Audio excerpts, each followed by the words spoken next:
Ял итү үшін сәфәрләрні олдан сайларға керек. Илдә туристик кешбек программасының яңа этабы старт алды. Сәяхәткә 30 апрельгә кадәр Россиянең теләсә кайсы төбәгенә чыгарга мөмкин. Быел әлеге программадан файдаланучыларга 5 миллиард сум акча бүлеп бирелер дип планлаштырыла. Сәфәргә кайчан чыгарга һәм акчаны кайчан кире кайтарып алып була. Хәбәрчебез кызыксынды.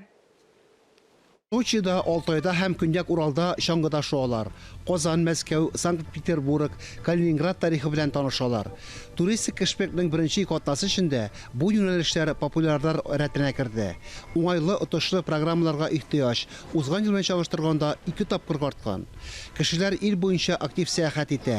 Турдан-туры дәүләт ярдәме булгач бигрәк тә бик күп тәкъдимне сайлау мөмкинлеге бар. Сейчас, конечно же, очень актуальны поездки в санатории, где можно заняться здоровьем и пройти постковидные программы. Балар беренче чиратта Сочи һәм Кырым шифаханәләре, Кавказ минераль сулары, Алтайда Белокуриха, Уралда, Башкортостанда һәм Төмән өлкәсендә зур шифаханә комплекслары.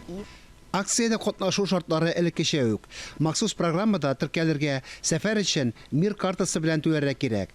Счетка тур яки яшәү бәясенең 20%, күп дигәндә 20 000 сум кире кайтарыла. У нас в этом году на программу, напомню, выделено 5 миллиардов. Бездә быел программага 5 миллиард сум бүлеп бирелгән. Аның бер өлеше агымдагы этапка каралган, ә бер өлеше программаның көзге этабына юнәлтелә. Кешбек программасы белән 30 апрельгә кадәр сәяхәт итәргә, ә круизга май ахырына кадәр чыгарга була.